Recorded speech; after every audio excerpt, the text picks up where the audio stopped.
प्रिय छात्रों, RBM classes पर मैं पंकज सर आपका बहुत बहुत स्वागत करता हूं। आज हम इस वीडियो में लेंस के किरण आरेख बनाने की नियम यानी कि लेंस द्वारा किरण आरेख और चित्र बनता कैसे है उसका अध्ययन हम करेंगे। उससे पहले एक चीज़ बता देता हूं कि ये जो लॉकडाउन है इसकी वजह से जो सिलेबस था वो 30% कम कर दिया गया है। यानी कि जो पहले वाला जो पिछले साल पढ़े थे उसमें से 30% सिलेबस कम कर दिया गया है और बाकी बचा है 70%। तो हमें उसी 70% का अध्ययन करना है। और एक चीज़ में और बता देते हैं, कन्फ्यूजन होता है क्योंकि देखिए हो सकता है किताब बदल जाए, किताब अभी आया नहीं है। तो जब किताब बदल जाएगा तो हम जो थंबनेल लगाते हैं, थंबनेल का मतलब जैसे वीडियो के आगे एक ठो चित्र छपा रहता है ना, फोटो लगा रहता है, उसी को थंबनेल कहते हैं। तो उसमें हम पाठ का नाम भी लिखते हैं और पार्ट कैसा पार्ट है ये भी लिखते हैं। तो उसमें जो है पार्ट का नाम अगर बाद में बुक जब चलेगा, मतलब जब नया बुक आएगा, अभी तो बुक छपा नहीं है, तो जब नया बुक आएगा जब वो छप जाएगा तो उसमें हो सकता है कि जो पार्ट का नाम है वो दूसरा आ जाए। और हम जो पढ़ा रहे हैं ये पिछले वाला बुक है, मतलब जो पिछले साल पढ़े थे उसी से पढ़ा रहे हैं हम। तो अगर बुक बदल जाएगा तो उसे घबराना नहीं है, जो सिलेबस में है हम उसी सिलेबस को पढ़ा रहे हैं।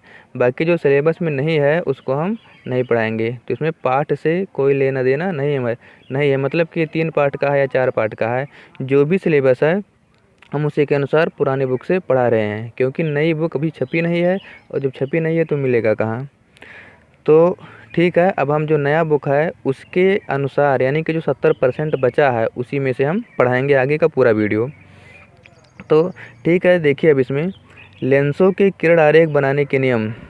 इससे पहले जो है जब हम दर्पण पढ़ रहे थे तो दर्पण के किरण आरेख बनाने के नियम पढ़ चुके हैं। उसी प्रकार से सेम जिस प्रकार से उसमें था उसी प्रकार से इसमें भी है लेंस द्वारा प्रतिबिंब बनाने के नियम। तो उसमें भी 3 नियम था, इसमें भी 3 नियम है। पहला देखिए इसमें क्या लिखा है, उसमें जो है उसमें एक वक्रता केंद्र होता था और एक मुख्य अक्ष के समांतर, ऐसे तो गुजारते थे। एक वक्रता केंद्र से होकर गुजारते थे और एक मुख्य अक्ष के समांतर गुजारते थे। तो देखिए अब इसमें इसमें पहला है, जिस प्रकार से उसमें वक्रता केंद्र होता था वहाँ से जाने वाली किरण बिना विचलित हुए सीधे लौट आती थी, क्योंकि उसमें परावर्तन होता था, वो लौट करके आती थी। लेकिन जिस मार्ग से जाती थी उसी मार्ग पर लौट करके आती थी। लेकिन ये जो अपवर्तन है इसमें प्रकाश की किरण लौटेगी नहीं, वो सीधे चली जाएगी।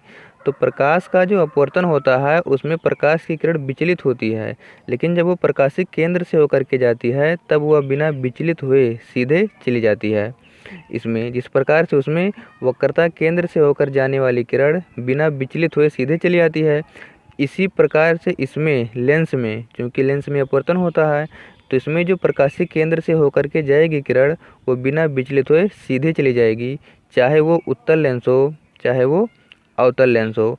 ये प्रकाशिक केंद्र यहाँ कहते हैं बीच वाले पॉइंट को, इसको हम इससे पहले वाली वीडियो में बता चुके हैं।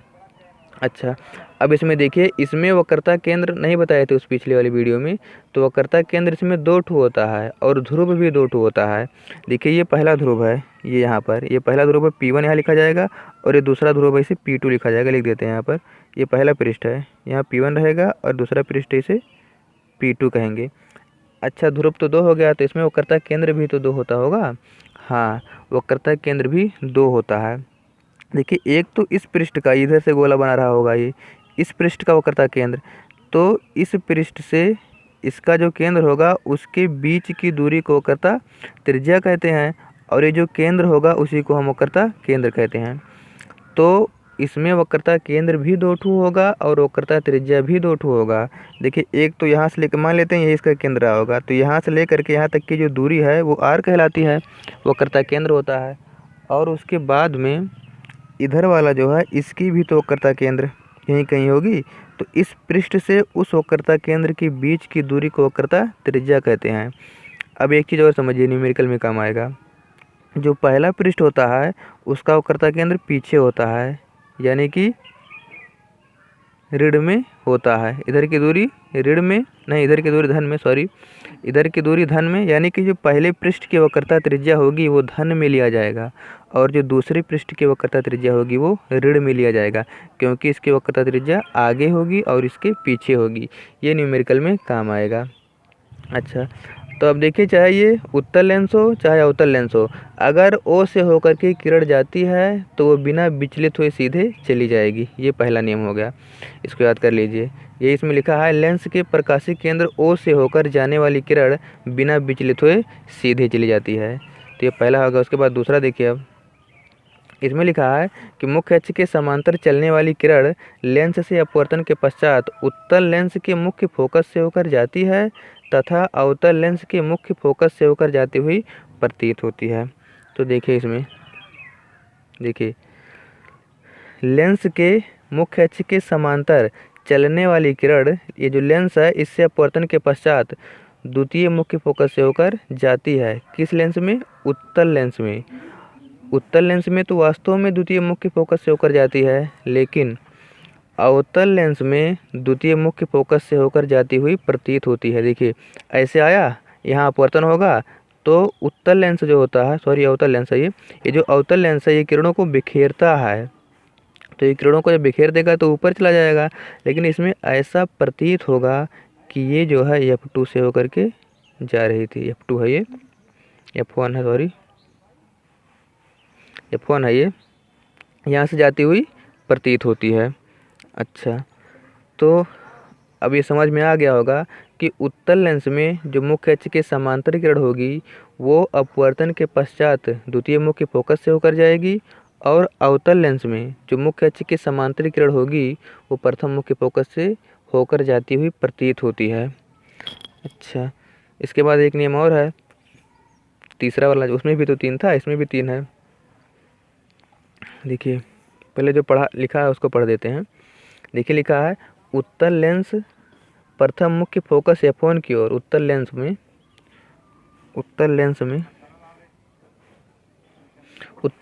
प्रथम मुख्य फोकस F1 की ओर से आती हुई किरण लेंस से अपवर्तन के पश्चात मुख्य अक्ष के समांतर हो जाती है तथा अवतल लेंस में मुख्य अक्ष की ओर आती हुई प्रतीत होने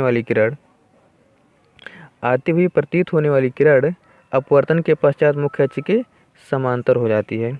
अब देखिए, इसमें ये उत्तल लेंस है, अगर इसमें प्रथम मुख्य फोकस से होकर के चलेगी किरण तो लेंस से अपवर्तन के पश्चात मुख्य अक्ष के समांतर हो जाती है। मतलब ये दूसरे का उल्टा है। देखिए, जब मुख्य अक्ष के समांतर था तो F से होकर जाता है, अब कि जब F से होकर के जाता है तो अपवर्तन के पश्चात मुख्य अक्ष के समांतर हो जाता है। लेकिन इसमें प्रथम मुख्य फोकस था और इसमें द्वितीय मुख्य फोकस से होकर के जाकर के मिलती थी। इससे नहीं मतलब है, अगर मान लो तो यहाँ पीछे से गुजारते हो द्वितीय मुख्य फोकस से भी तो ऐसे जाएगा, टकराएगा, टकराने के बाद ये मुख्य फोकस से होकर के चला जाएगा। चाहे प्रथम मुख्य फोकस हो चाहे द्वितीय मुख्य फोकस हो, अगर वहाँ से किरणें चलती हैं तो लेंस से अपवर्तन के पश्चात तो मुख्य अक्ष के समांतर हो जाएंगी। अच्छा, अब इसमें देखिए, इसमें जो है, इसमें तो वास्तव में प्रथम मुख्य फोकस से होकर के जाती थी, लेकिन इसमें द्वितीय मुख्य फोकस की ओर आती हुई प्रतीत होने वाली किरण, देखिए द्वितीय मुख्य फोकस है तो द्वितीय मुख्य फोकस की ओर आती हुई प्रतीत होने वाली किरण लेंस से अपवर्तन के पश्चात मुख्य अक्ष के समांतर हो जाती है। तो इसमें प्रतीत होता है और इसमें वास्तव में मिलता है। तो ये 3 नियम है, इसको याद कर लीजिए। इसी से हम किरण आरेख आगे मतलब जो भी है उन सबका किरण आरेख हम इसी में बनाएंगे, इसी के अनुसार बनाएंगे। तो 3 किरण गुजरना है, कहाँ कहाँ से? पहला मुख्य अक्ष के समांतर और दूसरा प्रकाशीय केंद्र O से होकर के। जब फिगर बनाना होगा हमें, देखिए, एक तो मुख्य अक्ष के समांतर गुजारेंगे और एक कहाँ से गुजारेंगे? प्रकाशीय केंद्र O से होकर के। जैसे इसमें गुजरा है ये वाला प्रकाशीय केंद्र O से होकर के, तो ये मुख्य अक्ष के समांतर वाला और ये प्रकाशीय केंद्र से होकर जाने वाला किरण, जहाँ दोनों मिलेंगी वहीं पर हमें वस्तु का प्रतिबिंब बन जाएगा। तो अब हम अध्ययन करेंगे कि वस्तु के प्रतिबिंब बनती कैसे है। तो देखिए, इसमें जो है फिगर है, पहले उस फिगर को देखिए फिर ध्यान से इसे समझिए। देखिए, जिस प्रकार से दर्पण में 6 स्थितियां होती थी, दर्पण पढ़ चुके हैं, अगर नहीं पढ़े हैं दर्पण वाला तो जा करके पहले उस वीडियो को देख लीजिए। तो अब देखिए, इसमें लिखा है उत्तल लेंस द्वारा प्रतिबिंब का बनना। तो जो दर्पण था उसमें भी दर्पण दो प्रकार का था, एक अवतल दर्पण और एक उत्तल दर्पण। तो जो अवतल दर्पण था उसमें 6 स्थितियाँ थी और उत्तल में 2 स्थितियाँ थी, लेकिन ये उसका उल्टा रहेगा। इसमें उत्तल में 6 स्थितियाँ रहेंगी और अवतल में 2 स्थितियाँ रहेंगी। उसको एक बार विस्तार से बताए थे और एक बार ट्रिक से भी बताए थे, तो ट्रिक से केवल 5 मिनट में पूरा समझ जाओगे। तो अगर ट्रिक वाला नहीं देखे हैं तो देख लीजिए, इसमें भी ट्रिक वाला वीडियो बनाएंगे हम, क्योंकि आसानी से याद हो जाए, क्योंकि इसमें से एक प्रश्न जो है बोर्ड परीक्षा में आता है, तो उसके लिए बहुत इंपॉर्टेंट हो जाता है। और साथ ही साथ में आगे के जो भी फिगर रहेंगे, जैसे डेरिवेशन में जो भी फिगर आएगा वो सब इन्हीं की सहायता से बनेंगे। तो देखिए इसमें 6 स्थितियां हैं, पहले हम वो 6 स्थितियां बताते हैं, फिर पारी पारी से एक एक स्थितियों का अध्ययन करेंगे। देखिए इसमें लिखा है उत्तल दर्पण द्वारा प्रतिबिंब का बनना। तो इसमें 6 स्थितियाँ होती हैं। पहला नंबर ये ओ हो गया, ये स्थितियाँ नहीं है, मतलब पहले भी नाम दे देते हैं। यहाँ पर मान लेते हैं F1 है और इसमें 2F1 होता है। 2F1 का क्या मतलब हुआ, और ये जो है अनंत है। देखिए ये F1 है, ये 2F1 है और ये अनंत है। 2F1 का मतलब तो फोकस दूरी, प्रथम मुख्य फोकस, या यहाँ से लेकर के यहाँ तक की दूरी को फोकस दूरी कहते हैं। तो ये प्रथम मुख्य फोकस है। और 2F1 का मतलब है कि F1 की दुगनी दूरी, 2F1 मतलब F1 से 2 गुणा किया गया है, मतलब जितना ये दूरी है और उतना ये दूरी है। तो ये F1 और ये F1, 2F1 हो गया। यानी कि फोकस दूरी से दुगनी दूरी है ये। जैसे फोकस दूरी अगर 5 मीटर होता तो F2 का मतलब है यहाँ 2 और यहाँ 5, 2 पंचे 10 हो जाएगा। तो 2F1 का मतलब है कि फोकस दूरी से दुगनी दूरी। अच्छा, अब स्थितियाँ 6 देखिए कौन कौन है, और ये वाला अनंत है। पहला रखेंगे हम अनंत पर, कहाँ रखेंगे, अनंत पर। ये एक स्थिति हो गई, इसका प्रतिबिंब कहीं बनेगा। अभी कैसे बनेगा उसको विस्तार से समझेंगे। और उसके बाद में जो दूसरा है, दूसरा रहेगा 2F1 पर रहेगा। इसमें दूसरा 2F1 पर नहीं रहेगा, 2F1 से अधिक दूरी पर। देखिए अनंत और 2F1 के बीच में ये दूसरा हो गया। यहाँ लिख देते हैं, ये अनंत पहला स्थिति होगा और ये अनंत और 2F1 के बीच में दूसरा स्थिति हो गया। और ये जो है ये तीसरा स्थिति हो गया 2F1 पर, और 2F1 और F1 के बीच में यहाँ कहीं पर रखेंगे, ये जो है चौथा स्थिति हो गया। और F1 पर रखेंगे, ये पाँचवा स्थिति हो गया। और F1 और O के बीच में रखेंगे तो ये छठवां स्थिति हो गया। तो इस प्रकार से ये 6 स्थितियाँ हैं, इसको याद रखना। कहाँ कहाँ, अनंत, फिर अनंत और 2F1 के बीच में यहाँ कहीं पर भी रखेंगे, उसी को बीच कहा जाता है। उसके बाद 2F1 पर ये तीसरी स्थिति है, उसमें जो तीसरी स्थिति थी वो वक्रता केंद्र पर थी, दर्पण वाले में। और दूसरी स्थिति यहाँ C उसमें था, और C और F ये इसका दुगना ही होता है। उसमें पढ़े थे ना कि फोकस दूरी वक्रता केंद्र की, वक्रता त्रिज्या की दुगनी होती है। चाहे यहाँ C भी लिख सकते हो, चाहे C लिखो चाहे 2F1, दोनों एक ही चीज़ है। यहाँ C भी लिख देते हैं, लेकिन ये रहेगा C2 रहेगा, दूसरी पृष्ठ की वक्रता केंद्र है तो C2 नाम देंगे ना। चाहे C2 लिखो चाहे 2F1 लिखो। देखिए ऐसा क्या होता है, जितना दूरी इधर होता है उतने दूरी इधर होता है। ये दर्पण में हम पढ़ चुके थे कि जो ये F1 होता है, मतलब जो फोकस दूरी होती है वो वक्रता त्रिज्या की आधी होती है। तो ये आधा और ये आधा, ये पूरा जा कर के मिल जाएगा वक्रता त्रिज्या। तो वक्रता त्रिज्या क्या होती है, C से लेकर के O के बीच की दूरी को ही तो वक्रता त्रिज्या कहते हैं। तो यहाँ C2 भी लिख सकते हो, चाहे C2 लिखो चाहे 2F1 लिखो, दोनों एक ही चीज़ है। तो अब देखिए अगर C2 मानोगे तो सेम वही स्थिति हो गई। ये पहला अनंत, दूसरा अनंत और वक्रता केंद्र के बीच में, तीसरा वक्रता केंद्र पर, और चौथा वक्रता केंद्र और मुख्य फोकस के बीच में, पाँचवां मुख्य फोकस पर, छठवां मुख्य फोकस और वक्रता केंद्र के बीच में। तो ये 6 स्थितियाँ हो गई। अब हम इनका विस्तार से अध्ययन करेंगे पारी पारी से। तो देखिए इसमें पहला, देखिए तो इसमें जो है अब प्रतिबिंब की स्थिति बताए थे, 6 स्थितियाँ तो हैं। कौन कौन स्थिति पर रखने पर वस्तु कहाँ कहाँ बनेगी, स्थिति का ये मतलब है। दूसरा है ये वस्तु की स्थिति, पहला है यहाँ दिखाई नहीं पड़ रहा है, पहला जो है वस्तु की स्थिति है, और दूसरा जो है वो प्रतिबिंब की स्थिति है। यहाँ देखिए ये थोड़ा सा इधर कर देते हैं, ये वस्तु की स्थिति है, ठीक है। तो ये वस्तु की स्थिति है, दूसरा प्रतिबिंब की स्थिति है, तीसरा प्रतिबिंब का आकार है। प्रतिबिंब का आकार का मतलब प्रतिबिंब वस्तु से छोटा बना है या बड़ा बना है। तो जब भी हम दर्पण के सामने कोई वस्तु रखते हैं तो चार चीज़ें उत्पन्न होती हैं, उन्हीं चारों चीज़ों को बताना पड़ता है। तो उसी के लिए हम चार चीज़ें लिखे हैं। पहला क्या होता है, वस्तु की स्थिति, दूसरा क्या होता है, प्रतिबिंब की स्थिति, तीसरा क्या होता है, प्रतिबिंब का आकार। ये बता चुके हैं कि इन सब का मतलब क्या है। प्रतिबिंब का आकार का मतलब है कि वस्तु से छोटा है या बड़ा है प्रतिबिंब, और प्रतिबिंब की प्रकृति तथा विन्यास। प्रकृति माने आभासी है कि वास्तविक है, और विन्यास माने उल्टा है कि सीधा है। तो इसमें दोनों एक ही में कर दिए हैं क्योंकि जगह नहीं था। तो अब देखिए प्रतिबिंब की स्थिति, पहला स्थिति कहाँ पर है, फिगर में देखिए, फिगर कहाँ चला गया, एक सेकंड रुकिए, ये है अनंत पर। ये देखिए पहला अनंत पर, तो यहाँ हम स्थिति में क्या लिखेंगे, अनंत। यहाँ हम लिखेंगे अनंत पर।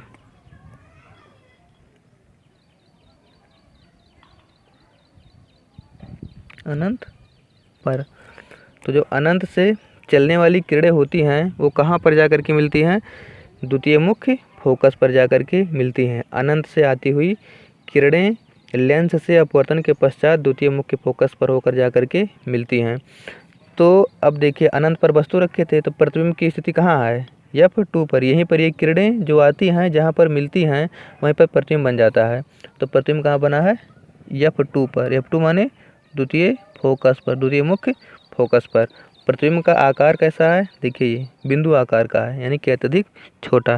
तो चाहे अत्यधिक छोटा लिख दो, चाहे बिंदु आकार का, अत्यधिक छोटा। उसके बाद में जो है प्रतिबिंब की प्रकृति तथा विन्यास। तो प्रकृति तो आभासी या वास्तविक से, अगर वास्तव में किरणें मिली हैं तो वास्तविक प्रतिबिंब, और अगर डाट डाट करके यानी कि मिलती हुई अगर प्रतीत होती तो वो आभासी प्रतिबिंब। तो इसमें क्या होगा, वास्तविक होगा। और इसको पहले बता चुके हैं, अगर वास्तविक होगा तो उल्टा होगा, आभासी होगा तो सीधा। तो प्रकृति का, प्रतिबिंब की प्रकृति वास्तविक हो गया और विन्यास क्या है, उल्टा। उल्टा, ठीक। अब देखिए यहाँ से उल्टा सीधा नहीं पता चल पाएगा, लेकिन ये कैसे पता चलेगा, अगर वास्तविक है तो वो उल्टा ही बनेगा। ये पता क्यों नहीं चलेगा, क्योंकि ये बिंदु के आकार का बहुत ही छोटा है। तो ये पहला हो गया। अब देखिए इसमें प्रश्न कैसे पूछेगा, देखिए ऐसे प्रश्न आएगा कि जब वस्तु की स्थिति अनंत पर है तब प्रतिबिंब की स्थिति, प्रतिबिंब का आकार तथा प्रतिबिंब की प्रकृति और विन्यास बताइए तथा किरण आरेख भी खींचिए। तो ये चित्र बनाना रहेगा, और केवल इतने लिखा है, एक ठुर का तो पूछा है तो इतने लिखा है। तो ऐसे लिखना पड़ेगा कि जब वस्तु अनंत पर होती है तो प्रतिबिंब की स्थिति F2 पर होती है तथा प्रतिबिंब का आकार अत्यधिक छोटा होता है, और प्रतिबिंब की प्रकृति वास्तविक तथा उल्टा होती है। इस प्रकार से लिखना है, मतलब पैराग्राफ में मिला करके बढ़िया से लिख देना है। इसको तो हम केवल समझाने के लिए इस प्रकार से लिख रहे हैं, और आप लोगों को सेंटेंस बना करके बढ़िया से लिखना है। सेंटेंस बना करके लिखने का मतलब यही है कि ऐसे लिखना है कि जब वस्तु अनंत पर रखी होती है तब प्रतिबिंब की स्थिति F2 पर होती है तथा प्रतिबिंब का आकार अत्यधिक छोटा होता है, और प्रतिबिंब की प्रकृति वास्तविक तथा विन्यास उल्टा होता है। इस प्रकार से सेंटेंस में वाक्य में करके लिख देना है, पूरा का पूरा नंबर मिल जाएगा। लेकिन 6 में से कोई ना कोई एक पूछता है, तो 6 याद कर लेना। याद करना बहुत आसान है, बिट्टिक से भी बता देंगे, और बाकी ऐसे तो बता ही रहे हैं। तो ये पहला वाला हो गया। उसके बाद में अब दूसरा वाला देखिए, दूसरा कहाँ रखा जाएगा, अनंत पर था, दूसरा रखा जाएगा F1 और ये 2F1। तो F1 और 2F1 के से अधिक दूरी पर, यही तो था दूसरा वाला। देखिए इसमें ये 2F1 और अनंत के बीच में कहीं पर, यानी कि 2F1 से अधिक दूरी पर या C2 से अधिक दूरी पर। चाहे 2F1 से अधिक दूरी पर कहो, चाहे C2 से अधिक दूरी पर कहो, चाहे अनंत और 2F1 के बीच में कहो, चाहे अनंत और C2 के बीच में कहो, ये पांचों का एक ही मतलब है। तो देखिए अब ये F1, ये 2F1, इससे अधिक दूरी पर एक वस्तु AB रखी गई है। अब जब ये वस्तु AB इस लेंस के सामने रख दिया गया है तो लेंस इस वस्तु का प्रतिबिंब बनाएगा। वो जो प्रतिबिंब बनाएगा वो कैसे बनाएगा, किन नियमों पर आधारित है, उसको अभी हम पीछे देख लिए हैं। तो नियम वही है कि दो किरण गुजारेंगे, एक तो मुख्य अक्ष के समांतर और एक प्रकाशिक केंद्र से। अगर दर्पण होता तो वक्रता केंद्र से गुजारते सी से, लेकिन ये लेंस है तो इसमें प्रकाशिक केंद्र से गुजारते हैं। तो ये दोनों किरणें लेंस से अपवर्तन के पश्चात जिस बिंदु पर मिलेंगी वहीं पर हमें वस्तु का प्रतिबिंब मिल जाएगा। तो देखिए यहाँ से मुख्य अक्ष के समांतर गुजारे, ये कहाँ से जाएगी, मुख्य अक्ष के समांतर चलने वाली प्रकाश की किरण लेंस से अपवर्तन के पश्चात द्वितीय मुख्य फोकस से होकर जाती है। तो यहाँ द्वितीय मुख्य फोकस से होकर गुजार दिए। उसके बाद ये प्रकाशिक केंद्र से होकर जाने वाली किरण बिना विचलित हुए सीधे चली जाती है। तो ये सीधे चली गई है। तो ये दोनों किरणें जहाँ पर मिलेंगी वहीं पर हमें उसका प्रतिबिंब बन जाएगा। तो ए बी का जो प्रतिबिंब है वो ए डैश बी डैश है, और ये बना कहाँ है, F2 और 2F2 के बीच में। मतलब ये पहले पृष्ठ का मुख्य फोकस है और ये पहले पृष्ठ का वक्रता त्रिज्या, इसे C2 भी लिख सकते हो, वक्रता केंद्र है। और यहाँ से लेकर के यहाँ तक की दूरी को वक्रता त्रिज्या R2 कहते हैं, और इधर वाली की जो दूरी थी यहाँ से लेकर के उसे R1 कहते हैं। अच्छा, तो ये बन गया। आप लिख देते हैं यहाँ पर जो इसमें है प्रतिबिंब की स्थिति कहाँ है, 2F1 से दूर, 2F1 से दूर कहो, चाहे अनंत और 2F1 के बीच में कहो, चाहे अनंत और वक्रता केंद्र के बीच में कहो, 5 चीज़ कह सकते हो, कोई भी कह दो, बात एक ही है।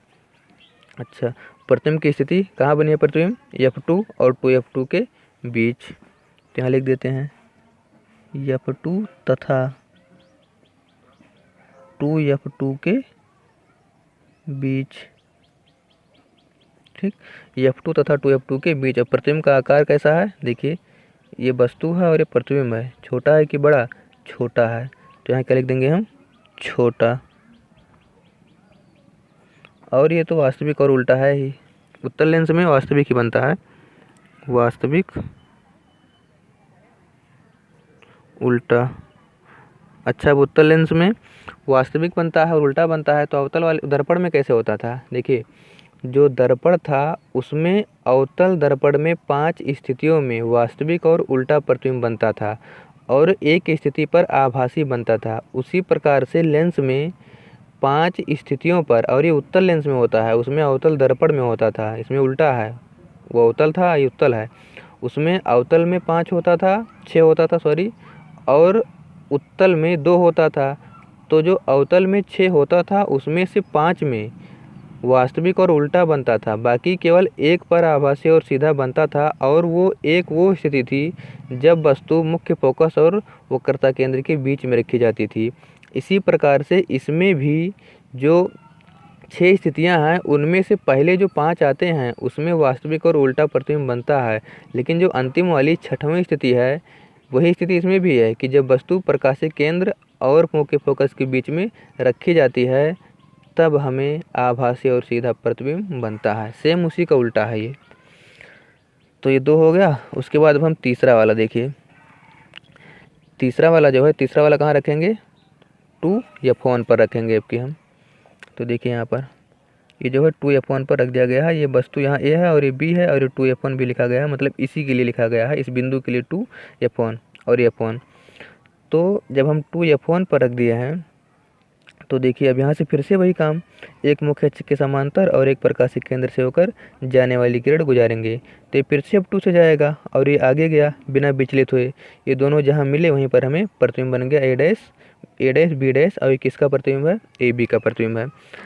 अच्छा, तो अब यहाँ पर हम लिख देते हैं वस्तु की स्थिति कहाँ था, 2F1 पर, 2F1 पर। इसे वक्रता केंद्र पर भी कह सकते हो, C1 पर कह सकते हो, C1 और C2 इसमें रहेगा क्योंकि 2 पृष्ठ है। तो 2F1 पर प्रतिबिंब की स्थिति कहाँ है, प्रतिबिंब की स्थिति जो है वो 2F2 पर है। यहाँ पर देखिए 2F2 पर है ना, जब 2F1 पर रखेंगे तो 2F2 पर, 2F2 पर। प्रतिबिंब का आकार कैसा है, प्रतिबिंब का जो आकार है ये वस्तु के बराबर है, वस्तु के बराबर। तो यहाँ बराबर केवल हम लिख देते हैं। अच्छा, उसके बाद ये तो वास्तविक और उल्टा चलेगा ही, वास्तविक और उल्टा। दर्पण में भी इसी प्रकार से था कि जब वक्रता केंद्र पर रखे थे तो प्रतिबिंब की स्थिति भी वक्रता केंद्र पर ही बन गई थी। वक्रता केंद्र पर जब रखे थे तो वक्रता केंद्र में नीचे बना था ना और बराबर बना था, तो सेम इसमें भी ऐसे और वास्तविक और उल्टा बना था। तो इसके बाद अभी 3 हो गया। उसके बाद में चौथा वाला कहाँ रखा जाएगा आपकी 2f1 और f1 के बीच में। देखिए ये 2f1 और f1 के ये बीच में कहीं पर रख दिए हैं हम। तो फिर से वही काम, एक मुख्य अक्ष के समांतर और एक वक्रता केंद्र से होकर जाने वाली किरण गुजारेंगे। ये दोनों किरण f2 से ही जाता है, अब की यहाँ पर जाकर के मिल गया। अब की देखिए वस्तु से बड़ा आ गया प्रतिबिंब, ये वस्तु और ये प्रतिबिंब। जैसे जैसे हम आगे लेकर आते हैं वैसे वैसे प्रतिबिंब इसमें दूर जाता है और वस्तु भी बड़ी होती जाती है। इसको बताएंगे अभी हम ट्रिक से कि प्रतिबिंब आगे पीछे करने पर क्या होता है, जैसे उसमें बताए थे। पहले इसको समझ लीजिए। तो अब की जो है कहाँ रखना है 2f1 और f1 के बीच में, 2f1 तथा f1 के बीच कहीं पर रख दिया जाए। तो प्रतिबिंब कहाँ बना है 2f1 से दूर, 2f2 से दूर, 2f2 है ना ये, 2f2 से दूर। अच्छा, उसके बाद में प्रतिबिंब कैसा है बड़ा, प्रतिबिंब का आकार जो है वो बड़ा है। और उसके बाद में ये वास्तविक और उल्टा तो है ही, वास्तविक और उल्टा। तो इस प्रकार से ये चौथा वाला भी क्लियर हो गया, पूरा हो गया। उसके बाद हम पचयां वाला अध्ययन करेंगे। अब की कहाँ रखा जाएगा f1 पर रखा जाएगा, ये पचयां है। देखिए अब की कहाँ रख दिए हैं हम f1 पर। तो जब f1 पर रख दिए हम तो ये जो है एक मुख्य अक्ष के समांतर गई, ये f2 से होकर के जाएगी और ये प्रकाशिक केंद्र से होकर के जाती है। तो देखिए ये दोनों किरणें समांतर हो गई। जब ये समांतर हो गई तो किरणें कभी नहीं मिलेंगी, समांतर जाने वाली किरणें कहीं नहीं मिलती हैं। तो जब ये समांतर हो गई तो प्रतिबिंब कहीं नहीं बनेगा। तो जब कहीं नहीं बनता है तो उसे अनंत माना जाता है, यानी कि जब f पर वस्तु रखी गई तो अनंत पर प्रतिबिंब बना। इसी प्रकार से दर्पण में भी था, जब मुख्य फोकस पर रखी गई थी तो अनंत पर बना था। तो इसी का उल्टा होता है। देखिए जब अनंत पर रखा रहेगा तो मुख्य फोकस पर बनेगा और जब मुख्य फोकस पर रखा रहेगा तो अनंत पर बनेगा। पहला स्थिति यही तो था। देखिए जब अनंत पर रखे थे, ये अनंत है वस्तु, कहीं नहीं तो बहुत दूर अनंत है ना। जब अनंत पर रखे थे तो मुख्य फोकस पर बना था, लेकिन अब की जब मुख्य फोकस पर रख दिए तो अनंत पर बना है। ऐसे उल्टा होता है। देखिए इसमें कहा था कि जब 2f1 पर रखे थे तो 2f2 पर प्रतिबिंब बन गया था। कैसा था वो जो है 2f1 पर जब रखे थे, ये वाला तीसरा वाला फिगर देखिए, जब 2f1 पर रखे थे तो 2f2 पर जाकर के बन गया था। तो इसी प्रकार से ये सब एक दूसरे से संबंधित है, केवल ध्यान से एक बार समझिए, सब याद हो जाएगा। तो अब इसमें लिख देते हैं इसको, अनंत पर बना है। वस्तु कहाँ रखा गया है f1 पर, f1 पर 2f, ये कहाँ है, क्या है ये, प्रतिबिंब की स्थिति अनंत पर, तो यहाँ लिख देंगे हम अनंत पर। उसके बाद में जो है क्या लिखना है अभी, प्रतिबिंब का आकार। प्रतिबिंब का आकार जब अनंत पर है तो क्या मानेंगे, बहुत बड़ा, असीमित रूप से,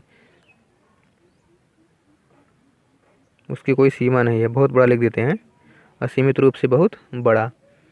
अच्छा, उसके बाद ये तो वास्तविक और उल्टा रहेगा ही, वास्तविक उल्टा। अब एक स्थिति और बची है, उसको भी जल्दी से देख लेते हैं क्योंकि वीडियो बहुत लंबा हो गया है।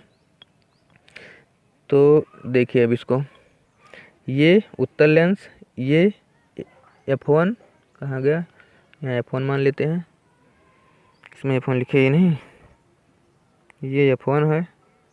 ये f1 और O के बीच में रखेंगे वस्तु।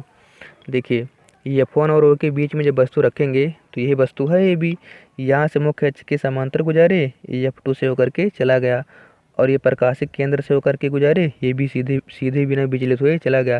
देखिए ये भी दूर जा रहा है, ये अब की देखिए इसमें किरणें फैल रही हैं। देखिए यहाँ पर पतला था, धीरे धीरे ये फैल रही हैं। जब फैल रही हैं तो आगे कहीं नहीं जा करके ये मिलेंगी। मतलब जब किरणें फैल रही हैं तो आगे कहाँ मिलेंगी, अगर ये सिकुड़ रही होती तो जा करके आगे कहीं ना कहीं मिल जाती, तो उसको बढ़ाते हैं हम। लेकिन जब ये फैल रही हैं तो आगे इसको हम नहीं बढ़ाएंगे, इसको हम पीछे बढ़ाएंगे। पीछे सिकुड़ रही हैं ना, तो पीछे जा करके कहीं ना कहीं मिलेंगी, तो पीछे जा करके जहाँ पर मिलेंगी वहीं पर हमें इसका प्रतिबिंब बन जाएगा। लेकिन पीछे हमें डाट डाट करके, यानी कि आभासी प्रतिबिंब इसमें बनेगा। आभास होगा कि पीछे इसका प्रतिबिंब कहीं ना कहीं बना है, तो इसमें जो है आभासी प्रतिबिंब बनता है। सॉरी, देखिए इसमें आभासी प्रतिबिंब बनता है कब, जब वस्तु प्रकाशिक केंद्र, ये प्रकाशिक केंद्र और F1 के बीच में रखा जाता है। तो इसको हम जल्दी से लिख देते हैं कि F1 तथा O के बीच, F1 तथा O के बीच दिखाई नहीं पड़ रहा है, ये F1 तथा O के बीच में रख दिया इसको हम। और ये कहाँ बना प्रतिबिंब, यह है जो जिस ओर वस्तु रखी है लेंस की उसी ओर प्रतिबिंब बन गया है। तो इसमें लिख देते हैं हम F1 से दूर लिख देते हैं, या ऐसे लिख सकते हो कि जिस ओर वस्तु है लेंस उसी ओर, जिस ओर वस्तु है लेंस की उसी ओर। क्या लिख दें, चाहे ऐसे लिखो कि जिस ओर वस्तु है लेंस की उसी ओर, चाहे लिखो कि F1 है ना, F1 से दूर। तो F1 से दूर लिख देते हैं, छोटा पड़ जाएगा, F1 से दूर। F1 से दूर बना है ना, लेकिन उसी ओर लिख देते हैं, उसी तरफ, उसी तरफ। और ये आकार तो बड़ा है, आपकी आभासी है तो बड़ा होता है, इसको बता ही चुके हैं। नहीं, आभासी वाला तो उल्टा और सीधा संबंध होता है ना, आभासी है तो सीधा होगा। और ये बड़ा छोटा प्रकृति पर निर्भर नहीं है, बड़ा छोटा अलग हो सकता है, लेकिन जब आभासी है तो सीधा बनेगा और वास्तविक है तो उल्टा, ये पक्का है। आभासी है तो ये सीधा। तो इस प्रकार से जो है उत्तल लेंस द्वारा प्रतिबिंब के बनना का पूरा अध्ययन कर चुके हैं। अब हम अगली वीडियो में अवतल लेंस द्वारा प्रतिबिंब के बनना का अध्ययन करेंगे। तो अगर वीडियो अच्छा लगा हो तो चैनल को सब्सक्राइब कर लीजिए, इससे हम जो भी अच्छी नई वीडियो बनाएंगे उन सब का नोटिफिकेशन आपके पास पहुंच जाएगा और आप आसानी से उसका अध्ययन कर लेंगे। तो ठीक है, अब हम अगली वीडियो में मिलते हैं, अवतल लेंस द्वारा प्रतिबिंब का बनना का अध्ययन उसमें करेंगे।